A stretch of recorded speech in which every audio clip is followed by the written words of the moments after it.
I'm very grateful to the college for hosting this event and to Chris and Gail Davis for setting it all up. Thank you for your generosity. We've a fair bit to get through, so I'm going to machine gun you through it because there's another speaker in about an hour.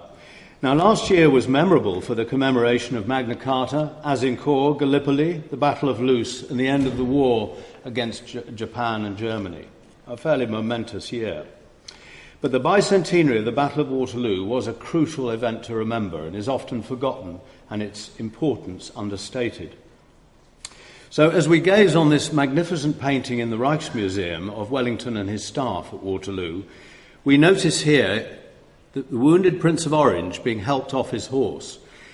And this is, of course, a reference to the human damage of war.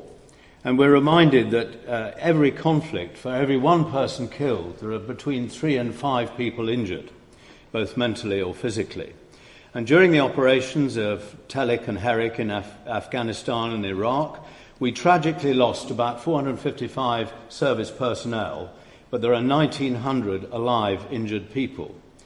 But impressive results at Camp Bastion, the level 3 hospital, mean that if you get in alive, that is with a pulse and a blood pressure, you have now got 93% chance of getting back to Britain, which is phenomenal. And all this started 200 years ago. This is when the militarisation of medicine started at the end of this war. And I think what troubles me a lot is that military historians clearly can't have a clear grasp of medicine in the army because they haven't suffered, they haven't seen, many of them. But I think it's important to emphasise the human aspect of conflict. And we're going to be reminded in no small way soon with the 100th anniversary of the Battle of the Somme. So anyway, I want to take you, weave the way through the Battle of Waterloo, putting in some medical aspects during this talk. Scotland, of course, played a disproportionately greater role than her British counterparts and neighbours. 18% of all casualties were Scots, at least 18%. And 32% of medical staff at Waterloo was trained in Scotland or Scottish. And incidentally as well, I think up till 2 or 3 years ago, nearly 50% of the Directors General of the Army Medical Department, the REMC now, have been Scotsmen. This are 2 little memorials in the church near where I live, the parish church of Mould. Both men died in battle. 1803 on the plains of Laswaree in India and 1815 on the plains of Waterloo. They were cousins. They lived not far away and they knew each other well. They were both majors. They were both in light dragoon regiments and they were both killed by a fatal cannon shot to the chest. A macabre coincidence, but it emphasises the loss to families. Don't forget our population was only 10 million then. And the war was a very expensive and scattered war, all fuelled by wind-powered driven ships. And these are the naval and military sites of action. The war lasted 23 years. It cost £1.6 billion in old money, and we had a national debt of £750 million at the end of it. So it was a monumental challenge to everybody who took part. And the loss of life in this war was proportionately greater than in World War I. 2.5% of the British population died during this war. We had to have control of the seas, and Trafalgar, of course, wasn't the only event. There were many other brave actions by both French and British sailors, but Britain was predominant on the ocean. And here, just a month before his nemesis at Trafalgar, we see the only meeting between Arthur Wellesley, lately returned from India, and Admiral Lord Nelson. And the picture really is delightful because it shows that that meeting, the baton of war was passed over to the British Army. Sea dominance had been achieved, really.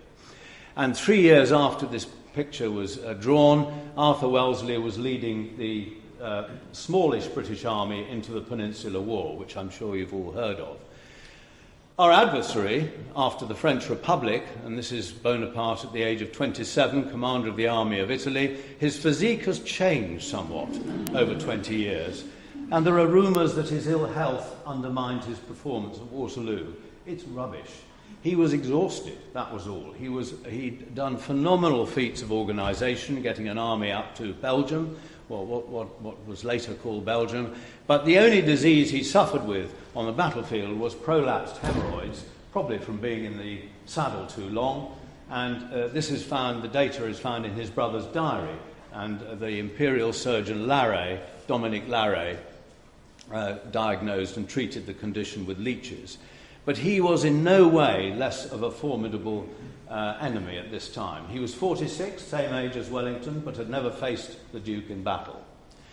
The French army was monumentally large, usually 1 million at a time, and ironically they lost 1 million men over the 23 years. And they had a large force for which they had to dominate and police Europe, which became difficult. The campaigns are divided in this war into 3 parts, from 1793 to 99 and 99 to 1807, and then the Peninsular War down here in Waterloo.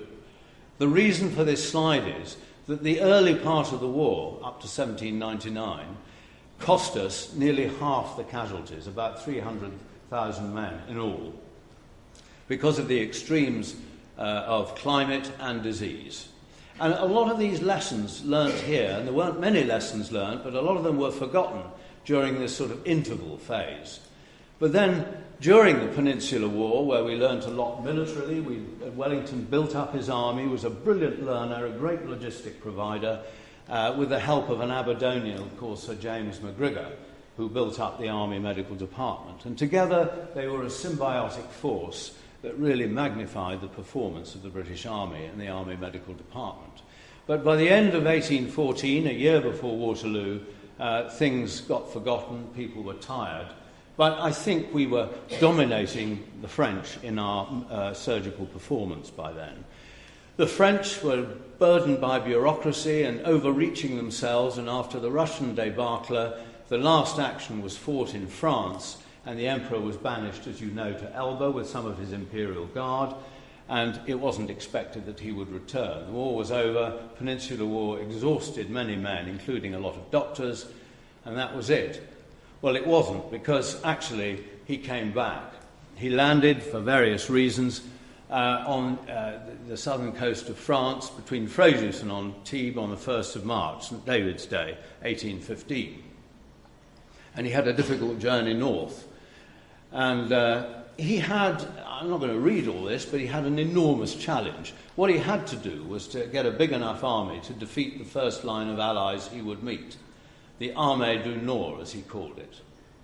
And so his hope was to defeat the first line of enemies, go to Brussels, sue for peace, because the Austrians and the Russians would take him out if we hadn't. So this complex strategic slide doesn't matter too much. Britain is up here. This is the Belgian-French border and the River Sambre, and this is Charleroi, where the French army crossed in force on the 15th of June 1815. British headquarters, German and Dutch headquarters in Brussels, various allied, the Anglo-Dutch-German forces were here, and this was the Prussian army here under Blücher. Wellington was the commander-in-chief of our force. What Bonaparte wanted to do was to split these two forces apart and defeat one and then the other, which was a fairly bold and reasonable ploy if you had the wherewithal to do it. And he had a very good army. Note the north-south road. Here is Brussels, here's Quatre Bras, and here is where the Battle of Waterloo will be fought. Bonaparte's immediate inferiors were a little bit unreliable. He was short of good marshals by now, after this long war. Michel Ney was unreliable on the battlefield. He was rather hot-headed, but very brave. And Emmanuel de Grouchy was the newest in the Marshalate, a very brave and experienced cavalry commander. But, in fact, he, being the most recent marshal, was not going to misbehave himself, and he lacked initiative on the day. The French army was a mixture of raw recruits and hardened veterans who wanted to have a crack at the British, or the English as they called them. And the medical staff of the French army were under the command of Pierre-François Percy, but he had cardiac failure during the campaign, so Dominic Larrey was the surgeon-in-chief to the Imperial headquarters and an Imperial Guard, and he was really the senior surgical figure there. He was actually taken prisoner by the Prussians, During the battle, he was mistaken for Bonaparte and almost shot until a Prussian surgeon recognised him, and he was taken before Blücher, whose life, Blücher's son, he saved that person's life. So he was given some gold coins and went off as a prisoner. Arthur Wellesley, minor aristocrat, rather haughty, and he didn't like communicating terribly well, was a brilliant leader and logistician nevertheless. And here we have Blücher, aged 72, who was an alcoholic, partially schizoid. He'd been cashiered from the army, but was one of the bravest men that you can ever read about, and he was certainly going to keep his word to support the Anglo-Dutch German forces. Here we have the commander of the cavalry, Viscount Combermere, and Lord Uxbridge. Here the Prince of Orange, who got wounded, and Lord Arthur Hill. These were the three principal commanders under Wellington. Wellington's problem was that he was commanding an army he'd never commanded before. There were Germans who he didn't know and whose language they didn't speak. There were Dutch who'd been fighting with the French a year previously. It was an infamous army of about 100,000. But he put strong units next to weak units. And don't forget that even Wellington's men, only half of them, had been in the Peninsula. I'm not going to bore you with the details of the Army Medical Department, which is, of course, now the RAMC. But James McGrigor was in Britain as a recently appointed Director General. His brother-in-law was senior officer in medicine on the battlefield, and we had hospital doctors, as we do have consultants now and trainees, and we have regimental medical officers who were really GPs who could operate, who were the regimental doctors. So there are about 250 Allied medical staff. That's Grant. He's a very experienced doctor, but I've been able to find little about him at Waterloo. And here's another picture of this wonderful paternal father of military medicine and surgery, James McGrigor from Aberdeen. This bucolic-looking figure is dressed as an assistant surgeon on the battlefield and gives you some idea of what had to be and what could be carried in. Water, bandages, tourniquets and sponges, mainly. And this is a surgeon dressed as he would to operate in a field hospital or back at base. And each regiment had 3 surgeons. On Thursday, the 15th of June, you all know that the 4th Duke of Richmond's wife held a ball in a converted warehouse in Brussels, and there was one doctor invited, who was Grant, the senior medical officer, and it was here at this ball, it's about 11:30, that Wellington learned that Bonaparte had crossed in force at one point, because he didn't know what Bonaparte was going to do. And he said, he's humbugged me, and he sent from the east and from the north, in the dark, poor roads, no maps, no sat-nav, no street lighting, an army down south 11 miles to meet the enemy. The Prussians had engaged them and then retreated, and after the border had been crossed, the French force split into 2. This is Grouchy and Bonaparte, who engaged the Prussians at Ligny on the 16th of June. There were 19,000 casualties on the Prussian side and 12,000 on the French side. It was a very severe engagement with no prisoners taken. But the Prussians were beaten. Napoleon hoped they'd move east, but they didn't. They moved north, which was great because that's what he'd agreed with Wellington, to support him from the east when Waterloo was fought here. Grouchy was detached with 30,000 men to stop him joining Wellington, Blücher that is, and he failed to do that. Meanwhile, there was a small action at Quatre Bras with 8,000 casualties, and Marshal Ney led that assault on the Allied line, which didn't work, so Wellington retreated and arranged himself at right angles across the north-south road, 3-mile line, defensive line, and Waterloo village is just back here. So that's the strategic issue. There's Wellington doffing his hat to his rear guard as he retires up north to Waterloo. And here are the poor old French, unmetalled rows, struggling with 2 or 3 pound cannon and cavalry marching out behind them to face them. The storm on the night of the 17th of June was just appalling. It was the worst storm of the year. They couldn't light fires, they couldn't warm themselves up, they had to sleep in the mud, except for the privileged few. And the next day dawned a little bit brighter on Sunday the 18th of June. Not much happened, but you had about 150,000 men, 2 armies a kilometre from each other, both in 3-mile lines, facing each other. And the Prussians coming in from the east later. I can assure you that no British soldier would have looked anything like this at the Battle of Waterloo. They'd have been caked in mud and absolutely filthy, with torn uniforms and everything. I've done the march from Quatre Bras to Waterloo, and it's killing in full kit. But anyway, there we are. This is what a British soldier would look like, and the kit he had to carry weighing 60 pounds. That's a surgeon's plume. You always recognise the surgeon because he had a black plume, like the Judge Advocate's department. So we have 70,000 allies facing about 75,000 French.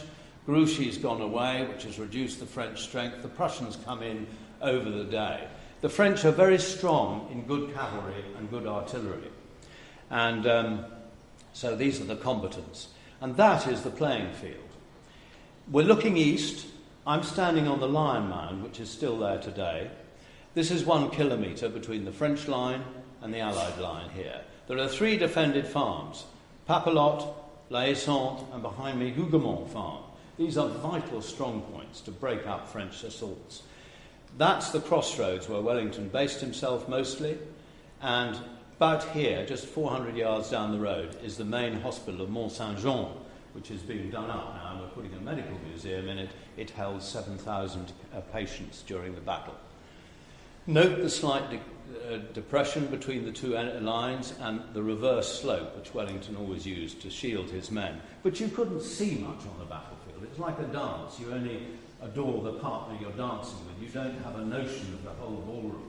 And this is the same thing in a battle. The smoke, we didn't get smokeless powder in our machines, in our muskets and guns, till about the Boer War. Anyway, we'll come back to this picture. There is Hougoumont, there is La Haye-Sainte. We were looking that way in that photo, and Papelotte is here. There's the hospital, there's the Ally Anglo-Dutch-German line, there is the French line, and this is a little village to the east of Napoleon's position called Plancenoit, and it's there that the Prussians will begin their assault during the day, and later some more come and help here. But these are the main phases of the battle. Hougoumont. The battle, he wanted to take Hougoumont from us so that they could deplete our centre. It didn't work. Hougoumont was a Brabant farm, stoutly defended. Luckily, Bonaparte didn't use his artillery, and the French never got in. But they made many very bold assaults on that farm. And there was a killing zone between a brick wall, which is about 10 foot high, very difficult to climb in uniform, and some chestnut and oak trees, 30 metres away. And a lot of the men had to look after the wounds themselves because their ambulance at Montplaisir Farm was 2 miles back, and that's a real problem. The French broke into Hougoumont by the north gate at 12:30, but the gates were closed. We've just put up new gates by descendants of one of the families that helped to close the gates, which is rather nice. And sadly, the French were all killed, and Hougoumont held. But the chateau was set on fire, so all the casualties had to be brought out of the farm and put in the outhouses. Many burnt to death, unfortunately. Here we can see some of the very important and superior numerically German forces who helped defend Hougoumont. Here's a bearer attending to a British casualty, but you can see the wall, and here to the south, and here the farm on fire. The casualties at Hougoumont speak for themselves. About 900 Allied casualties, the defenders, but nearly 5,000 attackers, and this shows the persistence and bravery of the French assaults. We don't know what medical staff are at Hougoumont. It's been a long problem for me trying to find out. One of the victims was Bamford Hesketh, who defended the farm. He was a foot guard and 3rd Foot Guards, and his relatives afterwards, he'd been wounded there, said he never recovered and had severe suffering and heartrending to all his relations. And I found out that he managed to stay in the army, and he'd had most of his lower jaw shot away, but survived to get promotion, and he died about 13 years later. A remarkable story. This is a brigade major who got too close to the French and was shot at close range through the arm, and he had a spent ball into his torso. Now, the reason I'm telling you about this is I've handled this coat, and it's very interesting because the through-and-through near shot is here, and he had his arm amputated. You can see where the surgeon split up his sleeve to do so. And here we have a spent ball injury. We know it's a spent ball injury, partly because there's a flap of coat turned, not a disc cut out. So a little bit of forensic clothing study. Burns were common, and there were several fires around Hougoumont. They were treated by cooling lotions, laudanum and lead acetate, or even laudanum solution put onto the burns. But as today, the risk is infection and fluid imbalance and pain relief. So Hougoumont goes on till about 5 o'clock. It's a battle within the battle. But now the main French assault starts. There's a battery of 62 guns to the east of the north-south road, and they open fire on Wellington's left at about 1:45, and they keep firing till 1:30. They fire about 6,000 rounds, and this is followed by an infantry assault. The casualties are relatively light because the target is thin, there's a lot of overshoot, and because the ground's wet, there's no ricochet. So the French gunners worked very hard, but not to huge gain, unfortunately. And this is the sort of injury, and you'll see this image in this museum. This is Sir Charles Bell, who at one time was Professor of Surgery in Edinburgh, one of his excellent paintings, watercolours of the Waterloo victim. This is Wultz of the King's German Legion. He not only survived the avulsion of his arm by a round shot, but he recovered from 3 weeks' attack of tetanus as well. Here is Albrecht Heffer, a Brunswick hussar, who was struck tangentially on the torso, the only way you could survive a cannon shot to the chest, I suppose. It's removed some soft tissue, broken some ribs, but he was a bit breathless for a few days with his lung bruising, and then he recovered. And then the major assault came by 17,000 fresh, one infantry corps under Count Drouet d'Erlon.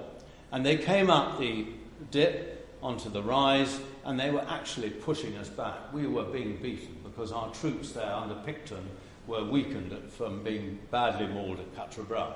It was a very dangerous moment as they climbed the hill and were pushing us back. And at that moment, General Sir Thomas Picton, who was a rather vulgar chap, but very good leader and a very charismatic sort of person, was spurring the troops forward, "Come on, you vagabonds," and he was shot dead through the right temple with this musket ball here. This is the memorial on the battlefield to where he fell. You can see the dip and the French lines in the distance, and we're on the Allied ridge. This is his top hat. He hadn't time to change his clothes from the Duke of Richmond's ball. When they uncovered his body for burial, interment, they found that 2 or 3 right ribs had been broken by a musket ball at Quatre Bras, and he hadn't told anybody because he wanted them bound up so that he could lead his division during the battle. It is rumoured that a British soldier was rifling his pockets before he was off his horse almost. Well, I suppose British soldiers did do that sort of thing. All soldiers did that sort of thing. The truth is, this is a French picture, and it was actually a French infantry chap who did it. So it's just a rather amusing French challenge.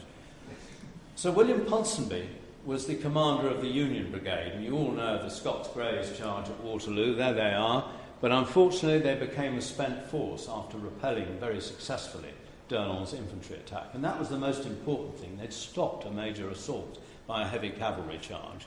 But they were decimated by cuirassiers and lancers, and more than 50% of their number didn't come back. So we lost our heavy cavalry. One of the techniques these fearsome French lancers had was to pick off one man with one man. It's called enfourageur, which is like a swarm of bees. You pick off your man and you kill him. And here you can see the death of Sir William Ponsonby.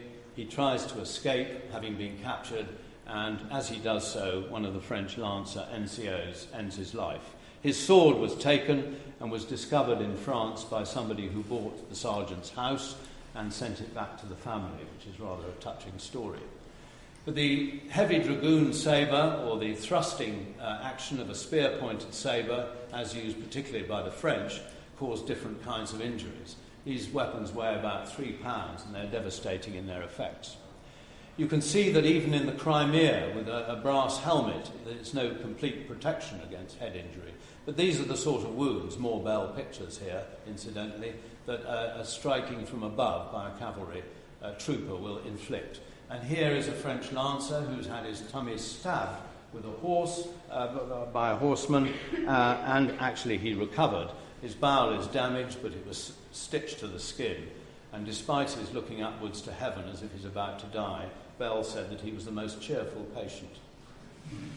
Interesting Data on 29 troopers of the Scots Greys, 77 wounds. There were 48 out of the 77 wounds were lance strikes, but only 13 hit the body. This, to me, spells panic. You know, it's not very difficult to lance someone in the torso. It's a big target. But actually, in the heat of war, it is more difficult. The other thing is horse falls.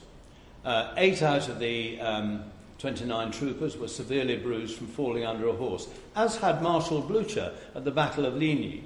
Badly bruised, he was rescued by his ADC and given a liberal amount of schnapps and gin, which recovered him quickly.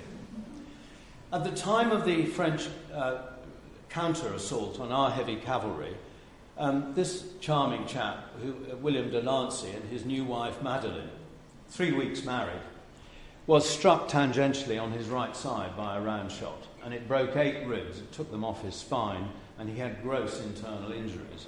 And he took a week to die, and his suffering must have been immense. But Madeleine finds him after 2 days, and she writes a little book called A Week at Waterloo, and it's the most charming story you can imagine. Dickens even commented on it. It's a wonderful story of her last moments with her dear husband. So the main assault has failed, and the Prussians are now seen at about 2:30, 3 o'clock, advancing towards Plancenoit. So Bonaparte has to detach infantry, and he has few enough left.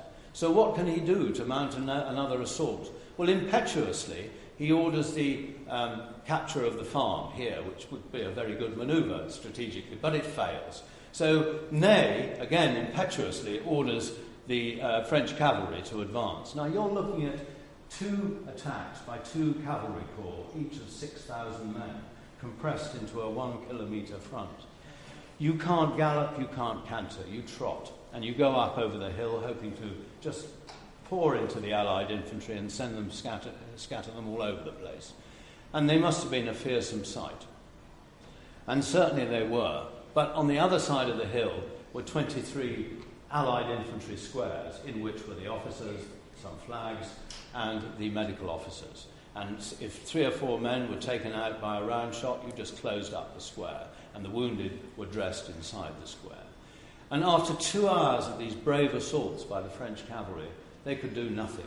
They'd fired their carbines, thrown their lances, they couldn't get in it. No horse will jump that wall.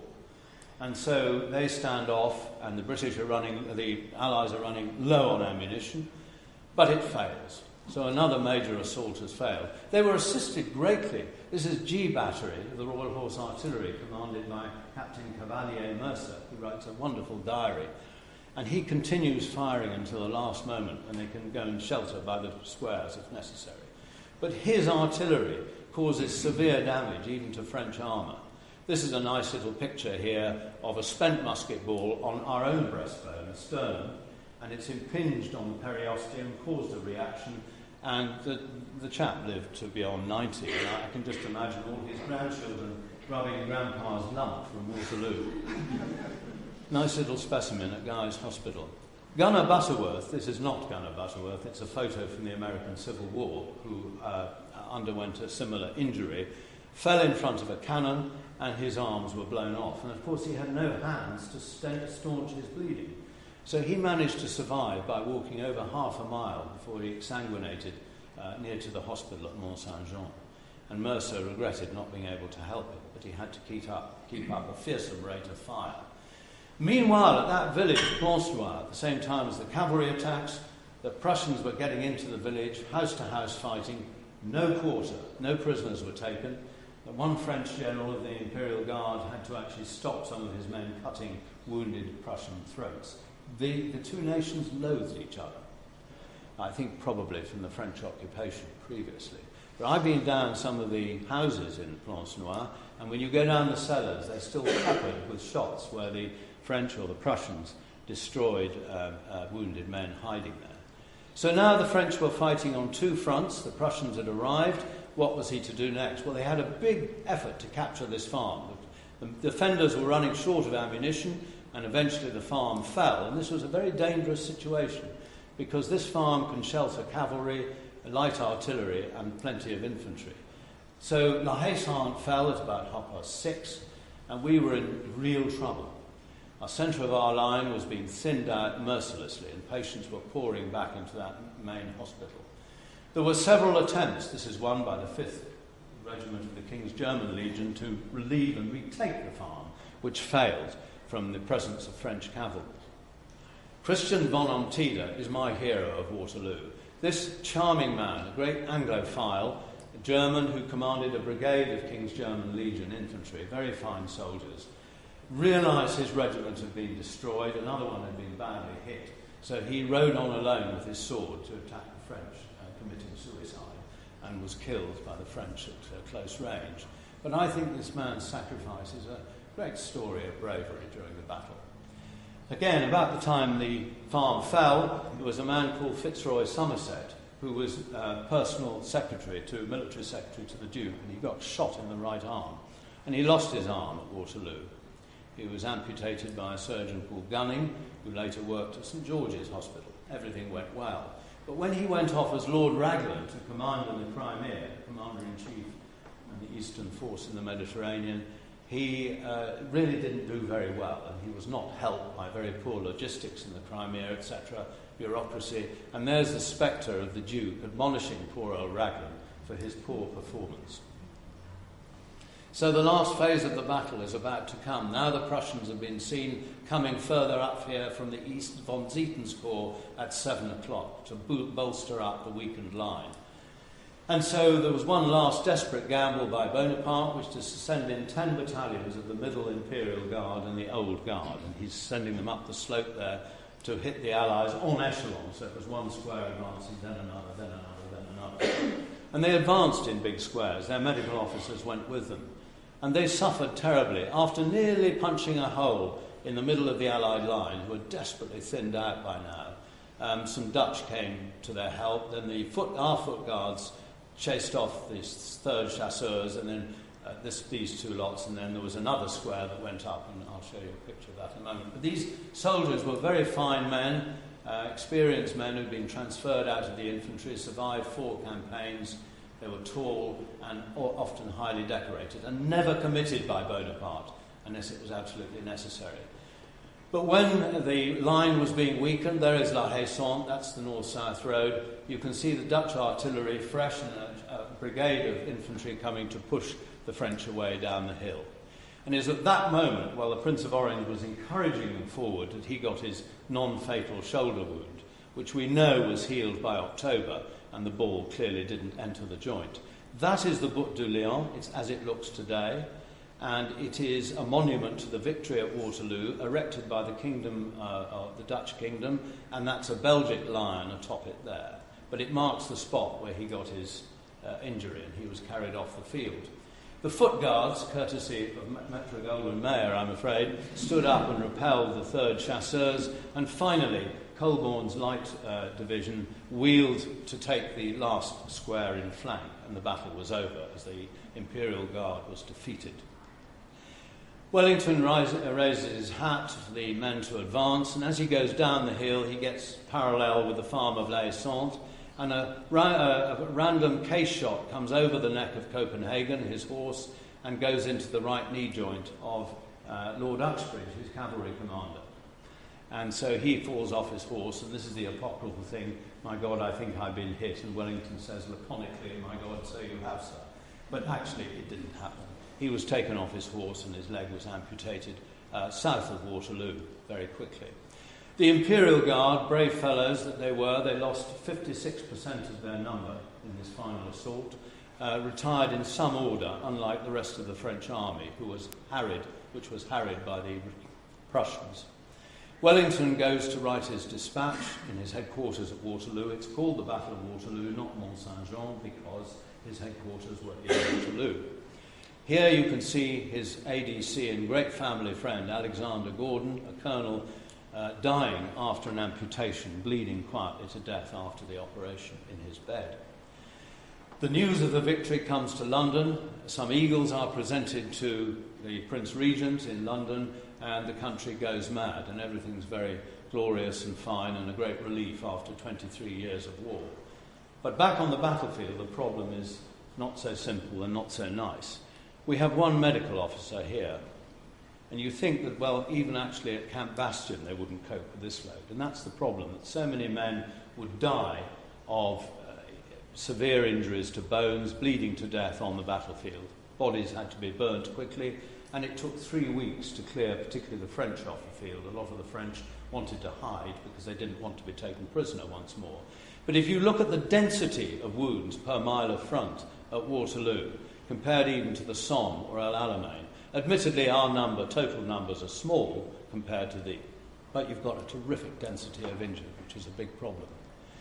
And the problem also is that over the 4 battles of the campaign, Waterloo being the principal battle, you have nearly 63,000 wounded men. There are not more than about 2,000 doctors on the battlefield of all nations, and a lot of the French had run away. Some of them had been killed. There were 55,000 casualties on the day of Waterloo. That's dead, wounded and missing. Well, the British casualties were slightly higher than the Allied rate because a lot of their frontline troops were just that. And the French casualties are virtually impossible to be sure about because they go missing after the battle. They don't want to go back, they go home. And I think we often forget the horses because we know there were around 2,000 killed on the battlefield, and that means about 6,000 wounded. All this is in 2.5 square miles. You've got 55,000 bleeding men and 6,000 dead or injured horses. And of course they transmit via their feces and Clostridium tetani this awful disease, tetanus, lockjaw. And you can see the body in intense spasm from the action of the neurotoxin on the neuromuscular junction. Even offering a patient a glass of water or drawing the curtains could incite a spasm. So they had to knock out teeth to feed the patient down through a stomach tube and give them laudanum and nurse them in a darkened room. There were 2 survivors of tetanus at Waterloo. There's not much you can do on the battlefield except counsel whether a patient's going to die or not, bandage the wound, which always makes a patient feel better, staunch bleeding, and get them back to the regimental aid post as quickly as possible. The great thing is rapid evacuation. Don't do too much on the spot. That's why Princess Diana died. She should have gone straight to hospital. They were an hour with her in that underpass. That's wrong.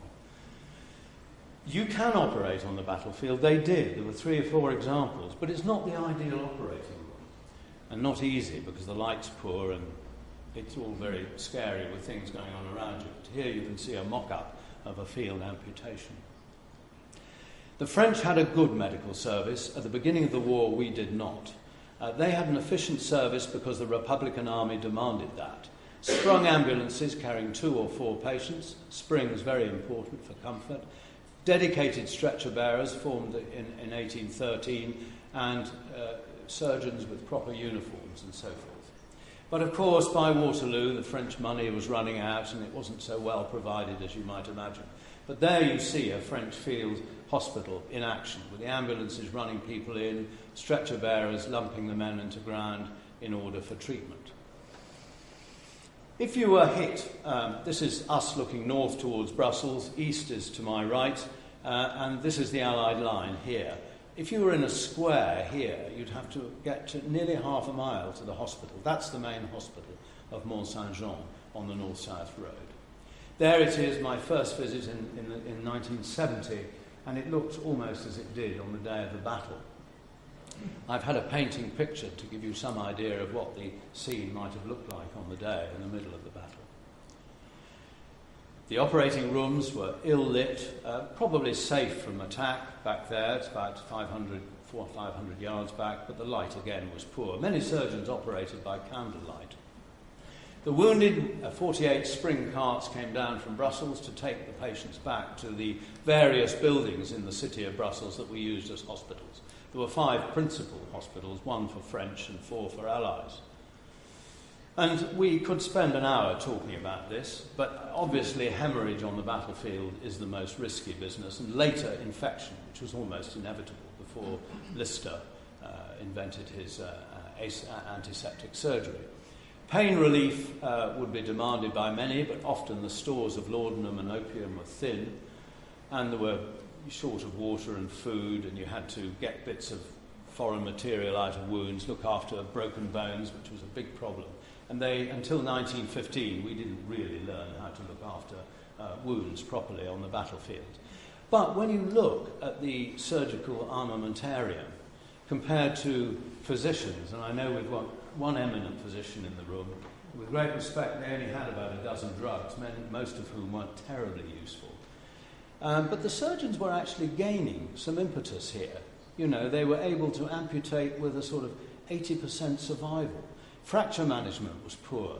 The practice of vivisection by physicians and surgeons went on till 1830, 40, 50. But there were some surgeons who deprecated it even at these times, and so on. So surgery was gaining in momentum, and a lot of it had been accelerated on the battlefield. I looked at 700-odd wounds, personal anecdotes, French and British, and found that nearly 2/3 of wounds of those surviving patients were caused by musketry or carbine or pistol. Here you can see typical injuries here. I love the way Bell so poignantly paints the suffering on this man's face and how the tin or wood splints have run out. They're just using a bundle of straw to keep that fracture still. Round shot accounted, cannon shot for about 17%, I suppose. But what we're looking at, compared to today's high energy transfer, high velocity injuries, with lots of energy dissipating slowly, is this small amount of energy, because a round heavy lead ball, inefficiently fired, you're going to survive if you're hit at about 300 feet, or it's going to miss you completely. Nelson was shot at 21 metres, so he got 200 joules of energy. But that's actually quite a lot. If you're standing next to a brown vest and it hits you, at 40 paces, it's very unpleasant. And 200 joules, which is what the strength Nelson was struck at, is equivalent to enough energy to break your thigh bone twice. And these are musket balls from this museum and case shot that were removed from patients during the battle by Professor Thompson and Charles Bell when they went out to help. You needed long instruments to remove them because you couldn't widely expose the wound. You felt with a finger to see if the ball was palpable, if you could feel it. If you could probably get it out with bullet forceps. It's actually quite difficult. Balls will run away in tissue planes and you could lose them. And the trouble is, with low velocity, low energy transfer, round, inefficient missiles, they carry clothing into the wound, as we alluded to before. That clothing is filthy. No soldier's tunic is free of bacteria, and that was a great cause of implantation of sepsis. Overall, about 2,000 amputations over the 4 battles, over the 3 days, 500 Allied cases around about on the 18th of June. This is a Waterloo set we have in the English College showing the tourniquets, French tourniquets, the trephines, scalpels, amputation kit. And this is a dedicated amputation kit owned by Dr. Hattie James, who served at the Lifeguards at Waterloo. And I went out to Australia partly to see this, and it had been bought for $40 in a car boot sale. And I knew the surgeon who'd used it at Waterloo, and actually at the bicentenary commemorative service I had to read some of this doctor's words to the audience. It was quite moving. Gordon, who you saw lying in Wellington's bed, was struck on the thigh and operated on too quickly. He had a guillotine amputation and his blood pressure was low, and as it came up and the amputation stump was dressed, he started to bleed, and as I pointed out, he bled to death. And that was while Dr. Hume, who is Wellington's personal physician and surgeon, was taking off Uxbridge's leg for a compound knee injury. And you can see Wellington comforting his brother-in-law, but actually it didn't get on very well because Paget, Lord Uxbridge, had run off with Wellington's sister-in-law. So they did treat each other professionally very well, and this is an apocryphal but delightful picture. But Paget had a flap amputation. You can see how much more tissue you have with creating a flap on each side of the bone to cover the bone end. And Paget could afford very expensive legs. You're looking at £1,000 a leg, made out of fruit wood, articulated by leather and metal, and also by kangaroo tendon. So that every time you lifted your knee, your foot came up so that it didn't catch your toe in the cobbles of the street. Trephining, or trepanning, was done to relieve depressed fractures, morsels of bone pushed down in the skull into the brain to relieve the pressure or to relieve the presence of a blood clot. I think, Chris, these are 2 of your specimens again. But this one nicely shows a comminuted brain injury, and here an extradural collection, both of which can be fatal. And here you can see, this is one of Bell's teaching pictures, a depressed fracture. You don't do the trephine over the hole, but near it, and therefore, after removing the bits of bone, you've got quite a big field of operation to stop bleeding or repair things that you have to repair. The most notorious case of trepanning was at the Battle of Quatre-Bras, and he got a ball into his frontal sinus. His name was Lieutenant Purefoy Lockwood of the 2nd Battalion of the Cambridge Regiment, the 30th of Foot. And he had the ball removed on the battlefield, partly in Brussels, where they did 2 trephine holes, and made a big dent in his skull, because the bone doesn't heal over. It just, the skin heals. He didn't like the dent, and it must have wounded his pride. He's quite a good-looking young man, so he had a silversmith made a silver plate to go over it with bomb-proof written on it. And there you can see over his right forehead, and that was kept in place with a silk bandana. He was known as Bomb-Proof Lockwood, and he became governor of the Veterans Pension Hospital in Dublin called Kilmainham Hospital, and was introduced to George IV as Bomb-Proof Lockwood. George Guthrie, a Scot-Irish surgeon, a brilliant operator, had shone during the Peninsular War, so really isn't a subject of this lecture, but he did eventually go out to Waterloo and managed to disarticulate, remove the whole leg at the hip joint of a French prisoner of war called François de Gay. That's the bullet entry wound, that's the eventual scar, but look at the magnitude of that surgery without anaesthesia. It took him just over half an hour.